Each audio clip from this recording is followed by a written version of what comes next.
and welcome to Your Music Your Way, the powerful path of improvisation for accessing your innate genius and liberating your essential gifts. As I see it more and more these days, the most essential skill that we could possibly learn at this point in time in human history is to learn to navigate the unknown with mastery. When we don't do that well, we become victims of our circumstances and our past, and we fall prey to old habits and patterns and beliefs and strategies that were formed long before and don't serve us well anymore. And sometimes we'll get out of the flow of things. And if we get out of the flow and don't know how to handle that, we can get scared and so on. And so it can be really challenging for us when things get wonky around us. But when we learn to navigate the unknown, we can access our innate capacity to adapt and to function and be creative and to enjoy ourselves in any given moment. And life gets to be more fun, and we get to bring the kind of healing power to the realm that we have to offer. So today I'm here with someone that I know is going to be a good friend for a long time. We've only recently met, but I'm really enjoying this acquaintance, this new acquaintance, Chloe Goodchild, and I'm going to introduce her here in just a minute. Welcome, Chloe, to this conversation, and I will just read your bio here so that you can be a little bit more known to all the folks that are watching here. So Chloe is the author of The Naked Voice, Transform Your Life Through the Power of Sound. She is founder of The Naked Voice and its charitable foundation, which is dedicated to deep, non-judgmental listening and compassionate, caring communication. Chloe has pioneered a user-friendly process of self-discovery through deep, non-judgmental listening and spontaneous expression, rooted in the understanding that sound is the ground of consciousness and that singing is everyone's birthright. Oh yeah, here's to that. There is no suffering too great for human song, and it is time for us to take responsibility for our shared song on the planet right now. Deafness in childhood catalyzed Chloe's discovery of inner sound and silence, and has led to a lifetime's research of the human voice as one of humanity's most untapped resources for health and well-being. Chloe's Sounds True audiobook, Awakening Through Sound, offers an introductory experience of the naked voice practices. Her books and albums, along with her Shift Network online courses, meditation and listening rooms, are available from her websites, thenakedvoice.com and chloegoodchild.com. And today she's here to talk with us about sound as the ground of consciousness, or the 7 sounds of love, or the singing field. So welcome, Chloe. I'm really excited about this engagement we're about to partake in. Great to be here. It's lovely to be in conversation with you. Well, for starters, tell me about one of the ways that you think that the topic of this summit touches your curiosity, and how does the work that you do sort of respond in kind? Like, what is it that you have, that your perspective that can contribute to this challenge of how do we learn to navigate the unknown with mastery? Wow, that's a real question. Listening is for me absolutely pivotal in the way that we allow ourselves to hear sound and to receive sound and to give sound, share sound. And so immediately what happens when we listen is that we place ourselves as if we're placing ourselves inside the giant ear of the universe. That's how I like to think of it. Very often our listening is more mechanical, and it's based on a kind of reactive response to someone. And we've forgotten, I think, many of us, myself included, and that's probably, I'm very aware that we teach what we need to learn. So what I'm learning is about the extraordinary power of listening to transform the way that we communicate with each other. Incredible how healing that can be. So that just opens up the possibility of improvising, one's life and experiencing one's life as a experience, really experiencing the voice as a metaphor for improvisation, Mm-hmm. for living and improvising your life, so that you're not governed by sort of outworn paradigm. So as you are speaking, what I'm noticing about myself is this edge in me of, there's a part of me that understands what you're saying kind of anyway, and sort of thinks it understands what you're saying anyway. So I can go into this place of thinking I already know what you're saying, but then to go to the edge of my uncertainty and go, can I go into my uncertainty? Can I go into maybe something that I could learn in a little deeper way of what you're saying? How can I listen more deeply? And how can I allow myself to open? And it's a little bit scary to do that. I'm just noticing in myself, it's like, here I am, we're doing this summit and there's all these people that might be watching, and, I need to be in control, and all these kinds of concerns about protecting myself. And what I hear you saying, and what I completely agree with, is that as we allow ourselves to listen a little bit more deeply and open a little bit more, then we can become a little bit more of that ear of the universe. I love that phrase. And learn something. Grow, be bigger, let the soul open a little bit more. Yeah.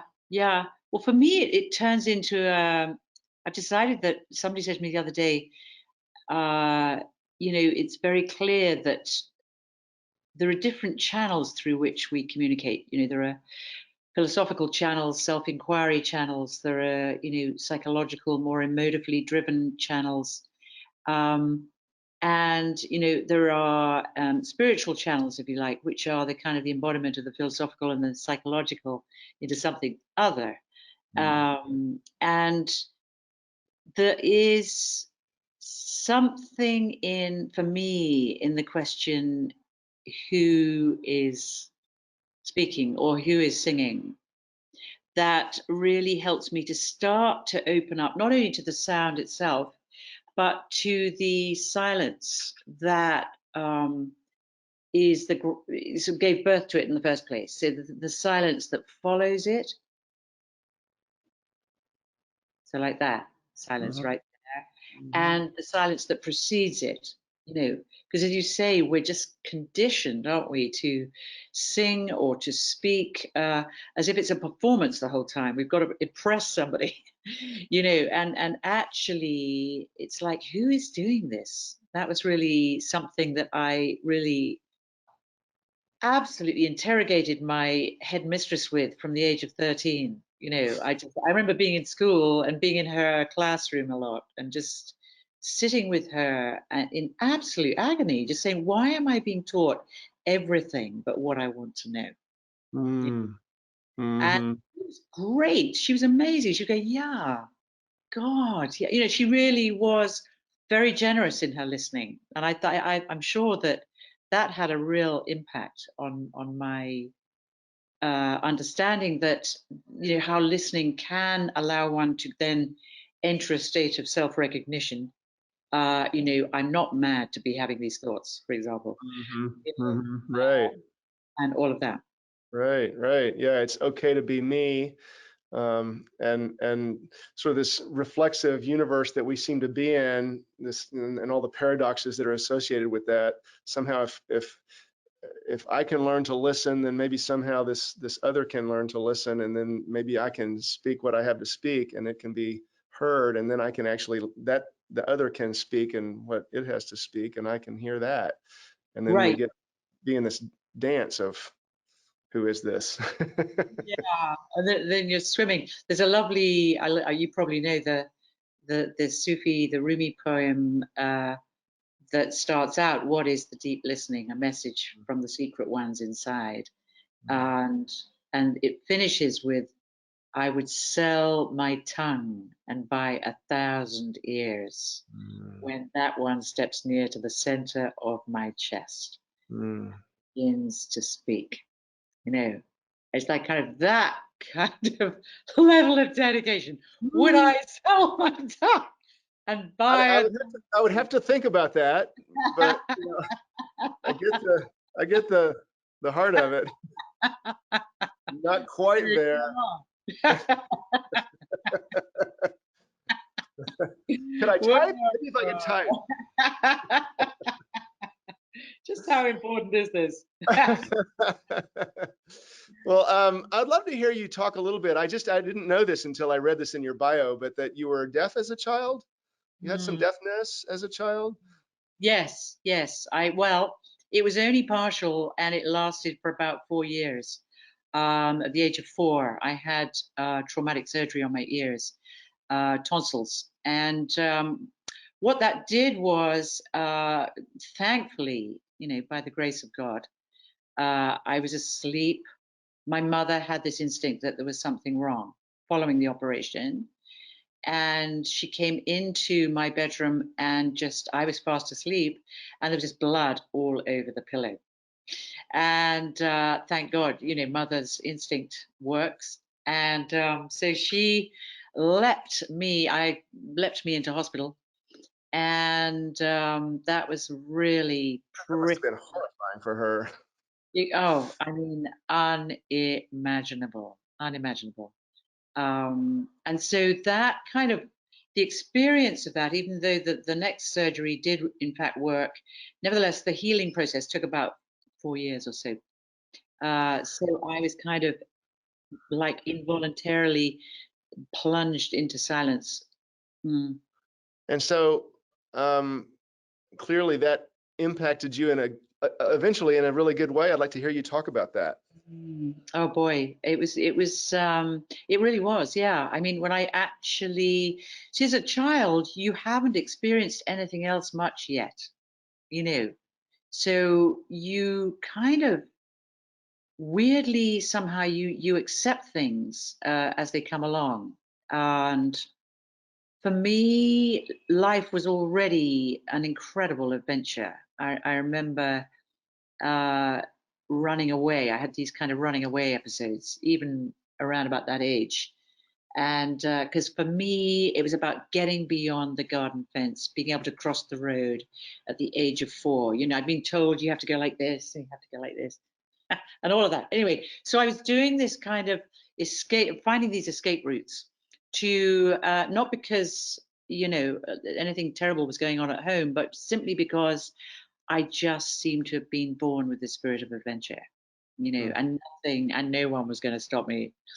So, um, so at that time, this experience of silence, suddenly this kind of invasion of silence, if you like, took me out of school because it became very awkward to be at school. I had this kind of quite fascist teacher who really wasn't sure that she was going to tolerate the fact that she had to take care of me all the time, place me at the front of the class and take care. And she just was a very, I don't know, short tempered lady.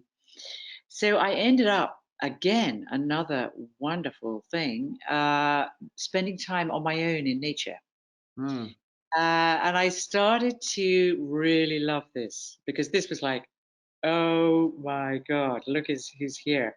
My dad was a priest, so we lived in this incredible house with these incredible gardens all the way around. And so that my dad kept bees, we had bees, we had these beautiful just grounds that just come with being part of a church. And it was amazing. And I remember I just started making friends with the birds, and I could hear what they were telling me. There was Mm. something about the wind. I could hear what it was telling me. So I sort of developed this really intimate relationship with sound that I could just about hear. So I wasn't like 100% deaf. So that just sort of struck something in me that I hadn't quite thought of in quite this way before. Um, but when I just remember as a kid, the Dr. Doolittle thing about talks to the animals, and it's like, yeah, but they don't speak in English, so it just didn't make sense. It's like, yeah, how do you understand what the animal is saying? It's like it's just a bark, or it's just a whine or whatever. And what occurred to me just then is that there's something about it's a question. It's not even a hypothesis. It's just a question. Was it like to you that you heard something out there that somehow resonated something in you, and then the interpretation Mm. kind of came from here. And yes, it's saying something, but yes, there's this, maybe the connection is literally so intimate between us and them that when this thing utters some truth or some essence of itself that it's wanting to utter, we can recognize it Yeah, inside. yeah. It's that we're back with the deep listening piece. It's just being aware that we're being We're being listened sung. to. There's something far greater. It's like that, oh Lord, my boat is so small. How can this great love be inside me? It's that kind of awareness of something far greater than oneself, you know, that was really coming in with this experience of silence. But I think it was the falling in love with silence that also it was such an initiation into silence, if you like, that started to really impact my life choices, I would say. Hmm. Uh, it was obviously a traumatic piece of surgery, but the actual impact of it, I think, it's often described as the kind of wounded healer initiation rite that is the very thing that helps you to, you know, make the next steps through your life and make the choices.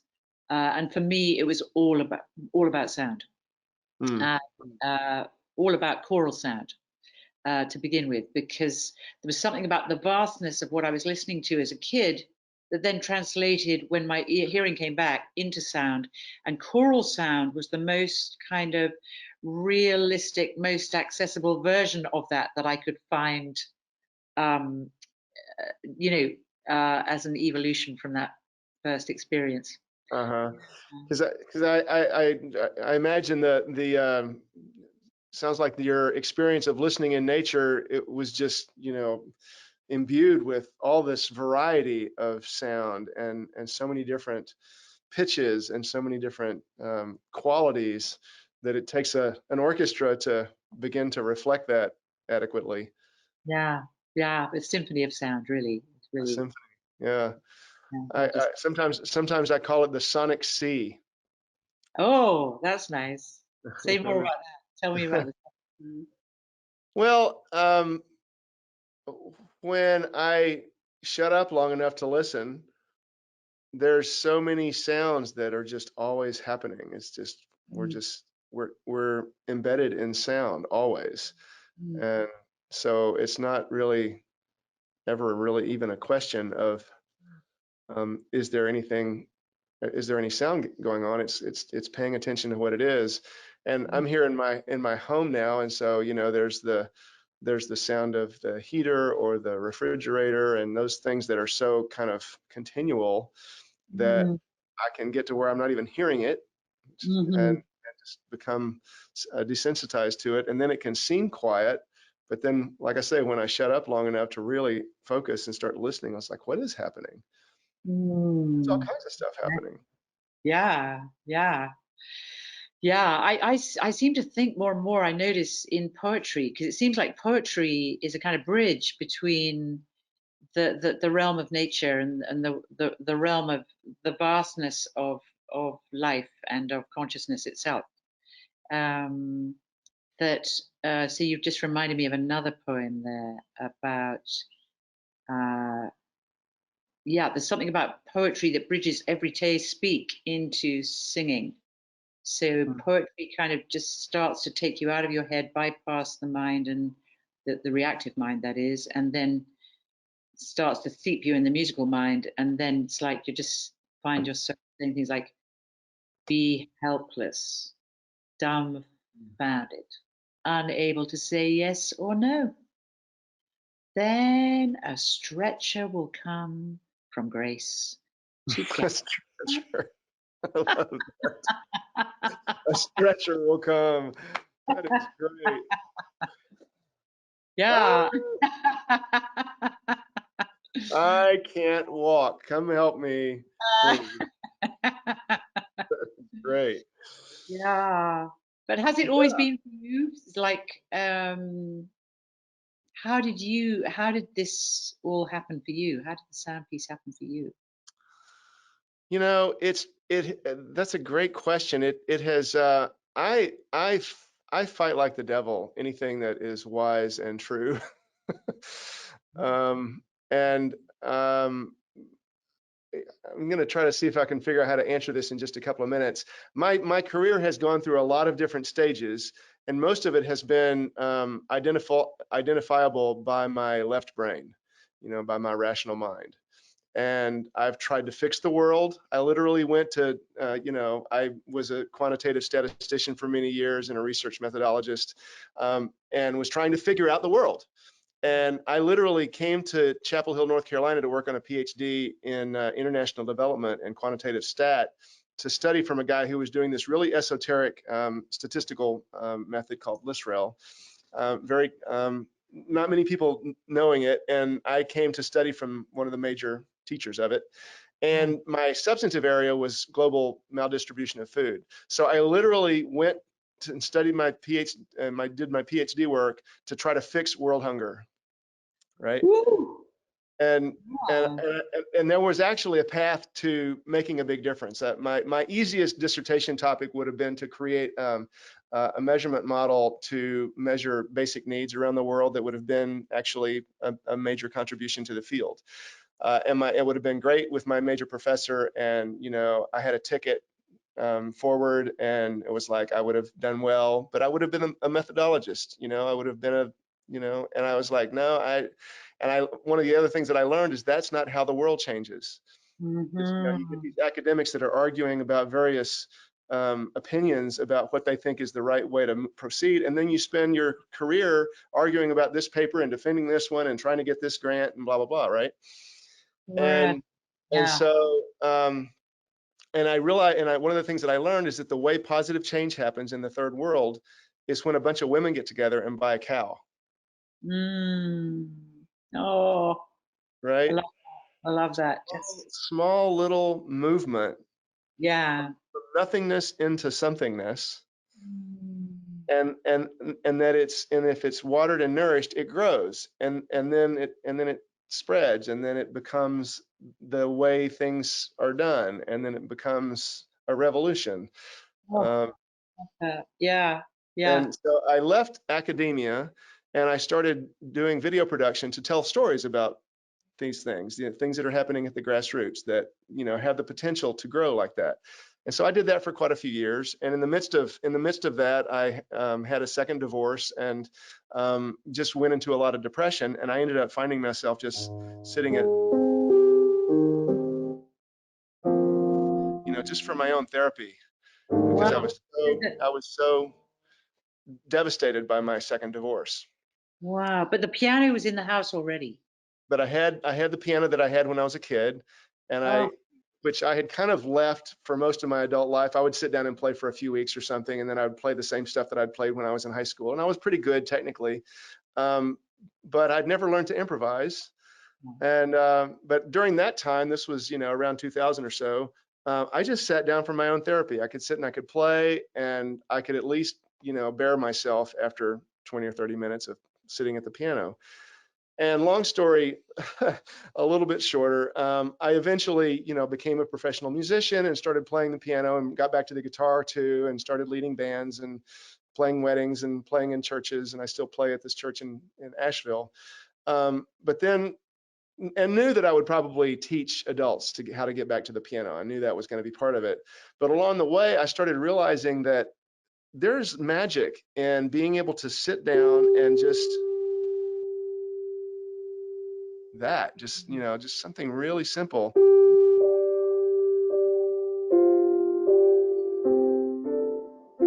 There's nothing about anything that I'm doing right there that anybody couldn't do, exactly. right? Exactly. That's the point, isn't it? That's what you're demonstrating. So Yeah, what's happening there is your reflective mind, your emotions are just finding their way through the fingers onto the keyboards, and the sound itself is translating what the emotions are giving. yeah, and Yeah. it's translating it. It becomes a channel. It Mm. becomes a way that I can, like, if it's like, it can be Yeah. that. It can Yeah. be, it is a way to have a relationship with Yes. yourself Yourself. Yeah. and to notice the way I respond. Like if I'm sitting there and I'm starting to play something, and I can start to notice my own mind going, well, that kind of sucks, or that's kind of stupid. It's just a mirror, it's this amazing mirror, Mm. in a safe space. I can bring my crud to it, Mm. and I'm safe because I'm maybe in my house alone, and I can still kind of, have a cathartic experience and be safe. It's just me and the piano and the birds, and I'm Yeah. just, and it's a way to really practice a different way of relating with myself. Yes. I Yes. can like go along here and it's my previous mind years ago would have said, well, that was pretty awful, but now I can go, it's really just an unexpected sound. It's not like any of those notes are wrong. There's nothing Mm. wrong about any of these notes. They're just Yes. notes. Yes. and, Yes. and sometimes they are unexpected. Like if I'm improvising along and I play something that I don't like or that I didn't expect, it's just something that I don't like or that I didn't expect. And I Right. can learn how to navigate that process in a way that is easier on me. And it Mm-hmm. actually also opens me up to new possibilities that I might not have considered if I hadn't faced that unexpected thing, like a surgery where you lose your hearing, or so You're many other things in our lives. you're reminding me of oh, it's so amazing, isn't it? And what you just demonstrated, which the fact is that anybody of us can go to a piano and do that and make meaning and be heard by it. Mm. You're reminding me of this amazing woman who came into a one-to-one session, and I just said, "So what are we here for? What would you like to explore?" And she said, "I said, how do you feel?" And she said, "I feel like spring." And I went, "Wow, that's fantastic. Well, what is that? What does spring sound like?" And she immediately went straight into, the left brain and went, "Well, of course, I'm not a musician. I've come here to voice, and I can't do any of that. Da, da, da, da, da." So I said, "So where did spring just go?" And I said, "Let's just come back to that. I mean, you've come to have a one-to-one session. Let's see if we can explore something here together about spring. Because if you feel like spring, even my feeding back to you, what I'm hearing you give to me is a spring-like feeling." So, so we're in this sort of symbiosis together. And Yeah. so I said, so just start. And she just started. She went, la la. And I went, "Oh, that's gorgeous." And then she went back into her left brain and went, "Oh, well, there's nothing. That's just doodling. There's nothing." So I said, "Well, you have paid to come here. We might as well get something, move somewhere." And I said, "Just keep going." And she kept going. She went, la. And then she got more kind of attentive to what she was doing, and the self-consciousness was just melting because she was allowing that. So Hmm. intention is so huge, isn't it? It's intention and motivation, and I must find this thing. I must find this sound that I am, who I am. So I said, keep going. Ah, la, la, la, la, la, la, la, la. And she was just going on and on and on. And then it was my turn to be completely amazed and slightly apprehensive. And I just said to her, "How did you know that scale?" And she said, "I beg your pardon? What do you mean, how did I know that scale?" I said, "Well, you have just sung the notes, note for note, of the Indian raga, spring raga, which is called Hindol. Da, Wow. da, da, da, da, da, da, da, da." And I went, "Oh my God." And we just both looked at each other and went, "Who made that happen? Is there anyone else here?" But Uh, mentalist in the room, hiding behind the chairs. wow. It was so exciting. For me, it was like, my God, we can all do this, and we do deep in our wiring, we Yeah, all know how to access, yeah. these ragas that have been found, 42 million ragas that are all stored in sacred temples in India or wherever, or you know, Mm-hmm. all these Mm-hmm. incredible sort of modal music that we hear all over the world and so on. This incredible guy I've just met recently who lives on Crete in this place called the Labyrinth, and he's called a modal musician. And Mm. all he has done all his life is to listen to the different modes of different cultures and master them. That's beautiful. That's beautiful. So beautiful. That's Yeah. what a great story. It's fascinating. It reminds me of the whole one river, many wells, um, uh, you know, um, kind of idea. And I'm sitting here. I wanted to make sure it was one river, many wells, and not many rivers, one well. But but but but but anyway, when you were talking and talking about the importance of paying attention, of attending to the thing, it was kind of reassuring and also kind of just synchronistic and interesting that in one of the tools that I offer my folks to help get reconnected to our creative source energy, I call it the 7-step tune-up. Step Oh, one is to attend. The yes, step one is to attend, yes, and to really bring all of your awareness and your focus and attention to the thing you're wanting to attend to and to pay attention to. Um, yes, and then the second step is to embody, and from there on, but just attend and be present, get here. yeah, Uh, beautiful. It's everything, isn't it?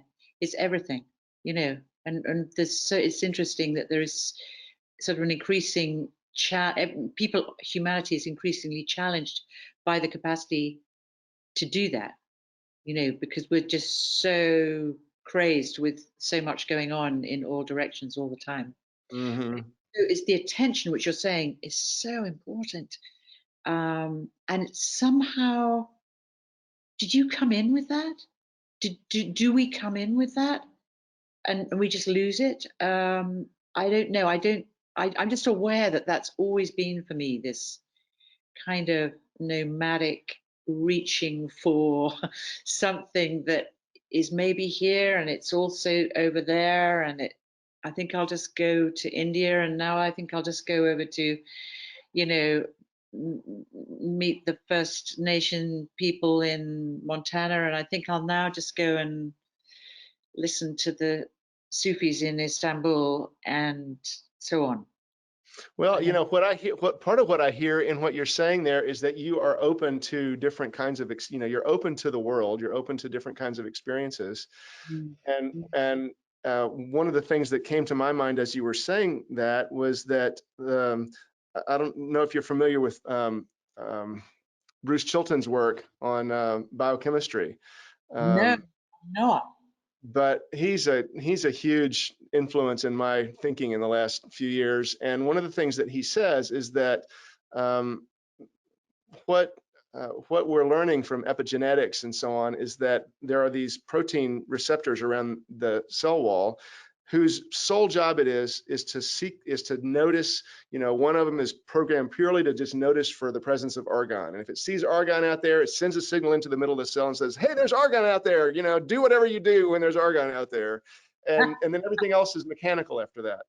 Uh-huh. And he says when you aggregate all of these receptors around the cell wall, and then you aggregate the 10 trillion cells in our bodies, the thing that and those receptors between my cell wall and my liver cells and your liver cells are completely unique, Right. and that's the only part of the cell between us that's unique is these receptor cells. And so you aggregate all that, and the conclusion is that the only thing that makes us unique, talking about do we have this when you come in, is the way we perceive the world. So the Mm, way we perceive reality, the way I perceive reality is completely unique to me. And the way yes. you perceive reality is completely unique to you. And Yes. So if we are in community together, then it seems to me to be vitally important to be able to listen to each person's perspective, because this is the only person who's going to be able to see things the way they do, and we may need that. Right. And that has a sound, and it has a melody, and it has hundreds of thousands of modes that accompany it that are completely unique to that being, right? Yeah. Hmm. It's Hmm. that is incredible, isn't it, to think of it? That's Yeah. absolutely amazing. It's interesting that the word emotional mood and musical mode are so closely associated. Moods and modes are so Uh, associated, aren't they? But yeah. I love the epigenetic awareness, because that definitely rings very strong bells for me. Because clearly, as much as grateful as I am for the upbringing that I had, there were a lot of gaps. There were a lot of things missing, and I had to go and retrieve them and find them elsewhere. Hmm.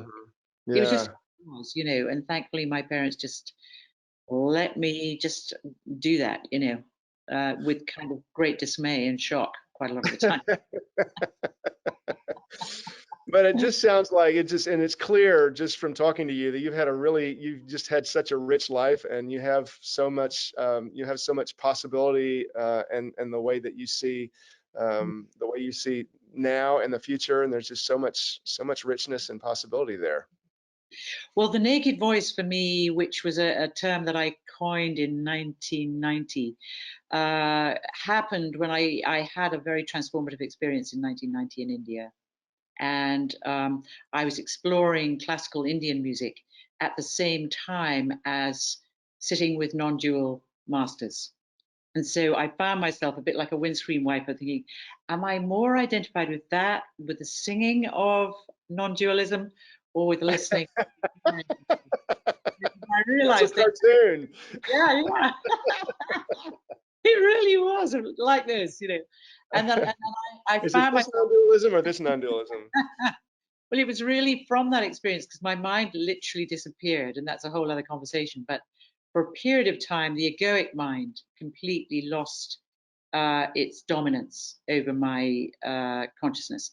And so that enabled me, that gave me 3 or 4 or 5 months just to really be in a state of oneness, if you like, where I could start to hear this sound that I'd heard as a child when I was deaf, just be aware of that presence again in every single voice. So, and I'd be meeting strangers in the street, or people on the train, or in the shop out, shopping in the checkout, or wherever. Everybody had this extraordinary voice, and it was really, I think, finally realizing that we've lost that capacity to hear ourselves, from that depth of oneness, really, from that original sense of self that's prior to the egoic mind. So Hmm. it's a primordial sound, if you like. And Hmm. it is just so exciting to me that, obviously, with the support of new science and so on, that it is not only being demonstrated and proven, but that that we actually do have the capacity as human beings to return to ourselves, through our sound, and to return to that pre-egoic state. Yeah. Is That is absolutely the source of sound, the Yeah. source, the source of consciousness. Yeah. And sound is such a powerful tool for getting there. I know when I'm talking and up here and thinking, it's not nearly as powerful and effective to get me out of my state as just listening to That's so interesting. Yeah. just Yeah. these are tools that we have available to us. It's so Yeah. easy. I can there's nothing I'm doing right here that you know I couldn't teach somebody in an hour, literally. And And so, would you say, like the piano, it feels like, because you've got this incredibly intimate relationship with the piano, is that like your voice? Is it like your voice when you hear those sounds? sometimes I Mm, mean, I guess it is a voice, and sometimes it's kind of a playground, mm, and sometimes I'm more conscious. I mean, the times that I feel most intimately related to it is when I'm most intimately connected with myself. Like, how am I right. feeling right now? If I'm Right. really paying attention to how I'm feeling, and then I make a conscious decision. Okay, I want to express this idea. Sometimes it's like, no, it's not that. It's, yeah, it's more like that, you know. And this is, then it becomes this dance. It's like, okay, I'm stepping into this and exploring who I am. Mm. And then it gets to be,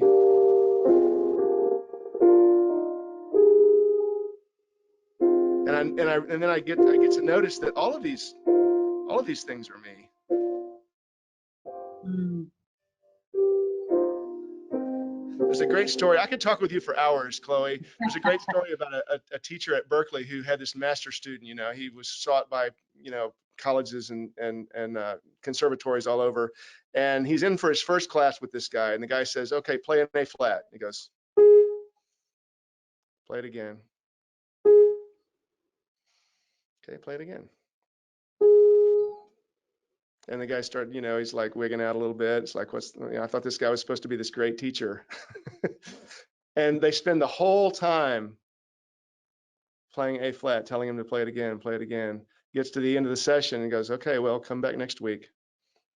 And so he leaves class and he's just, what the heck was that? And he's, you know, trying, and he goes back to the next session and he says, play me an A flat. And the guy's really wigging out now and play it again and play it again. And I don't remember, this is from Kenny Werner's book. Oh, wow. I love him. Yeah. And I don't know whether it went that whole second session, but it was well into, you know, the guy was like completely flipping out. And finally, at some point, he goes,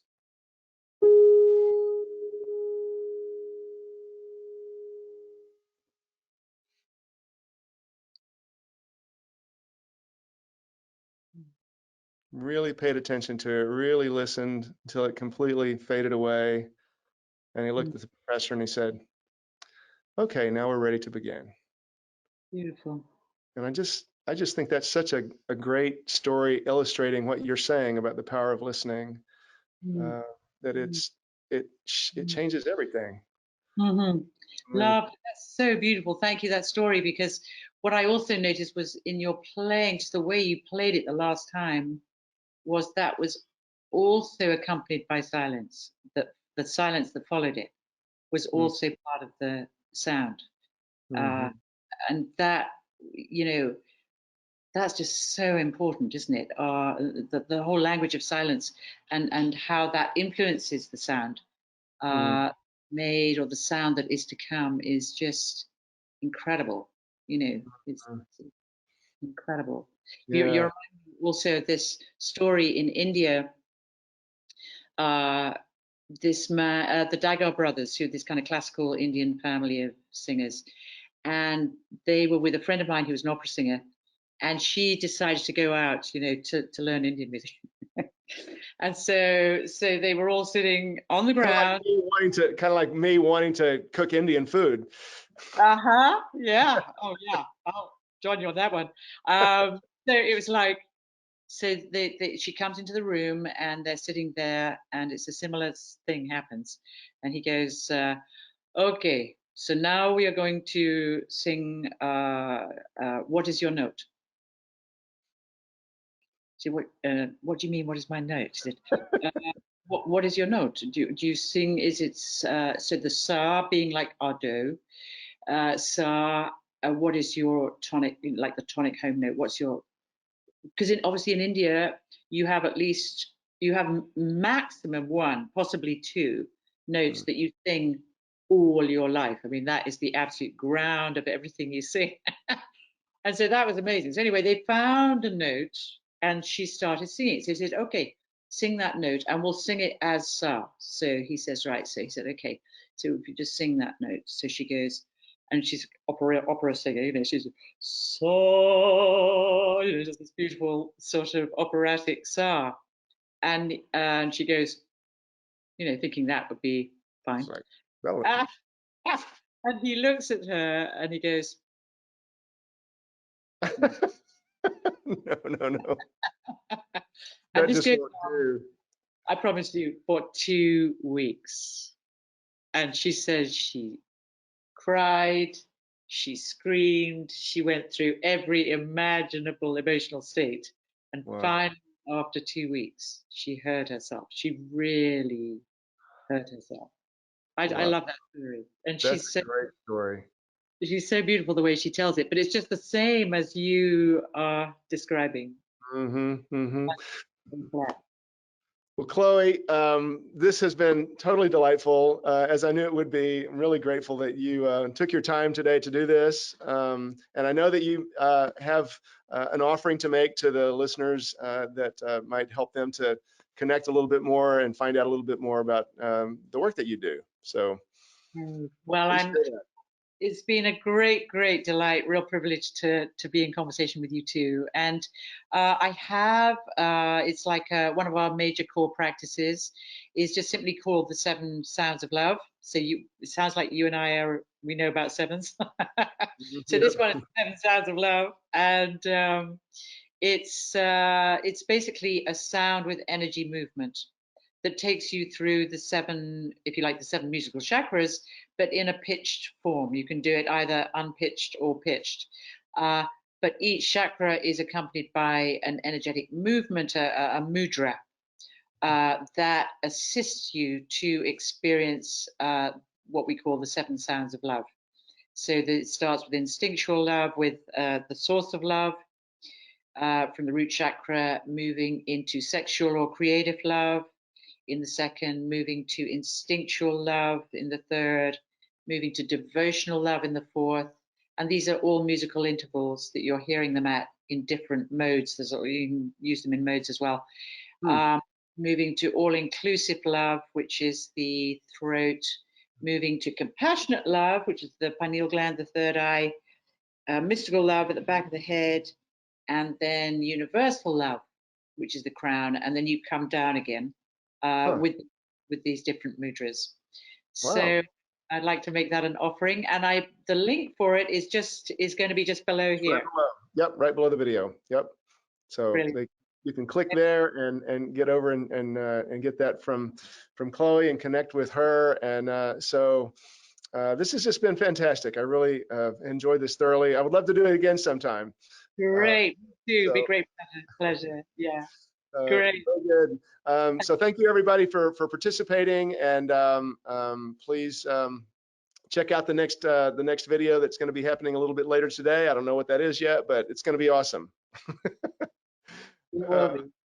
so bye-bye, everybody. Thank you, Chloe. Goodbye. Thank you.